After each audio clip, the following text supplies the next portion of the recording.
BPSC पे आज action लेना हम चालू कर देंगे।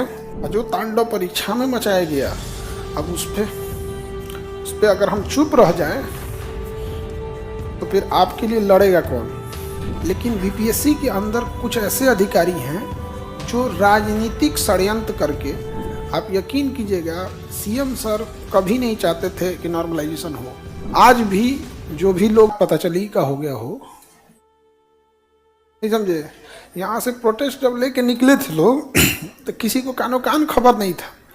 इवन जिन्हें प्रोटेस्ट के लिए बुलाया गया था उन्हें भी प्रोटेस्ट के आधा घंटा पहले बताया गया कि जाना कहाँ है। आधा घंटा पहले, समझे, फौज में ऐसे ही बताया जाता है, आधा घंटा पहले बताइए ये टारगेट है, यहाँ से यहाँ जाना है।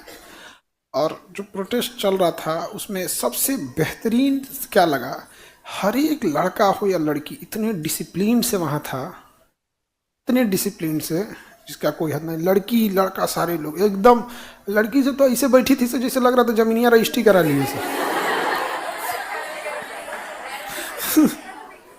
और हमें, मेरे सामने अगर कोई बच्चों पे पीट देगा तो समझे, हमारे सामने अगर कोई हमारे बच्चों पे लाठी चला दे तो हमको बर्दाश्त नहीं होगा, इसलिए हमको भी वहाँ रहना जरूरी था।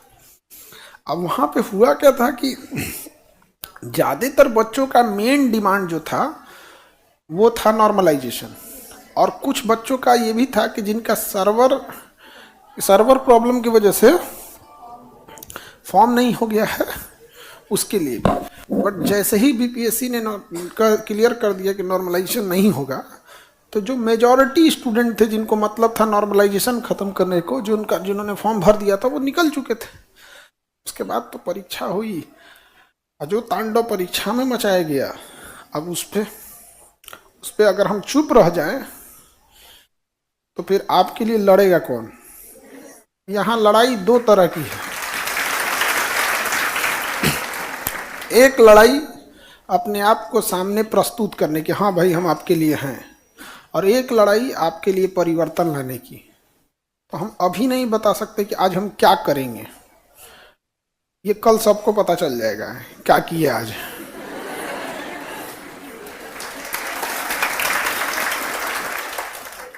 लेकिन इस तरह से तो खिलवाड़ नहीं होने देंगे।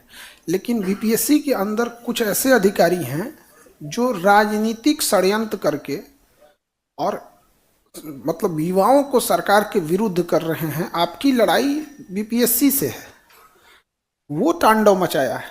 आप यकीन कीजिएगा सीएम सर कभी नहीं चाहते थे कि नॉर्मलाइजेशन हो, लेकिन अब वो लोग का एक प्रोसेस होता है। जब सलाहकारों से पूछें तो बीपीएससी आके आधा घंटा लेक्चर दे दिया, बिल्कुल सही है, ये है वो है वो है, ऐसे ऐसे। वहाँ पे क्या है, क्या 10 तरह का आदमी है, आईएएस रैंक के अधिकारी होते हैं लोग, जब बोलते हैं तो इंसान ऐसे बायस्ड होता है। तो थोड़ा सा इसलिए होता ना कि आईएएस बोल रहा है तो सही है बोल रहा है। आईएएस लोग देश के लिए कौन सा बड़ा काम कर दिए ना। एटम बम किसी आईएएस ने नहीं बनाया, हरित क्रांति किसी आईएएस ने नहीं लाया, श्वेत क्रांति किसी आईएएस ने नहीं लाया। क्या लाया, बड़े घोटाले में मंत्रियों का सहयोग किया।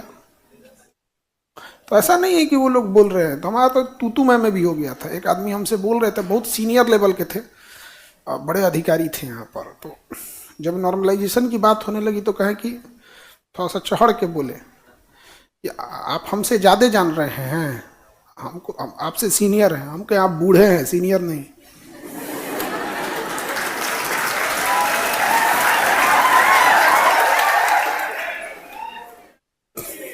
कोई बूढ़ा आदमी मृतशैया से उठे कहे सीनियर, बूढ़ा होने का मतलब क्या, सीनियर हो जाना। यहाँ पे भड़क गए एकदम। यहाँ पे हमने आज भी जो भी लोग नॉर्मलाइजेशन जिन्होंने ख़त्म कराया, वो ये नहीं कह सकते हैं कि खान सर आपने इतना बड़ा प्रोटेस्ट करके गलत किया।